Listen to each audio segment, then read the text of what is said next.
நமக்கு அவன் ஒருவேளை அவன் ஒரு வாக்கு தத்தத்தை கொடுத்திருந்தாலும் அந்த வாக்கு தத்தம் நிறைவேற்றப்படுவதற்கான எந்த சாத்தியமும் நம்முடைய வாழ்க்கையில காணப்படுது. எல்லாம் எதிராக தான் நம்முடைய வாழ்க்கையில காணப்படும். அப்படி என்று சொன்னால் அப்படி அவன் இந்த சூழ்நிலை மத்தியில தேவனுடைய வார்த்தையை நம்புவது என்பது சற்று அவன் கடினமான அவன் காரியம்தான். எனவேதான் பல வேளைகளில நாம் விசுவாசத்தை மறந்தவர்களாய் நாம் அவிசுவாசமான வார்த்தைகள் நம்முடைய நாவிலிருந்து புறப்படுகிறது நம்மால் பார்க்க முடிகிறது. பாருங்களாகவே நாம் ஒருபோதும் சோர்ந்து போக வேண்டாம். எல்லா சூழ்நிலை மத்தியிலும் தேவன் நம்மை காப்பாற்றுவார்.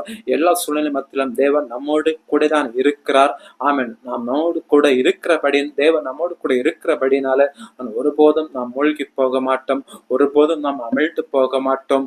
ஒருபோதும் சத்துன்ற இஷ்டத்துக்கு ஆண்டவர் நம்மை ஒப்பு கொடுக்க மாட்டார். பாருங்க, ஒருபோதும் சாத்தாண்ட இஷ்டத்துக்கு நம்ம ஒப்பு கொடுக்க மாட்டார்.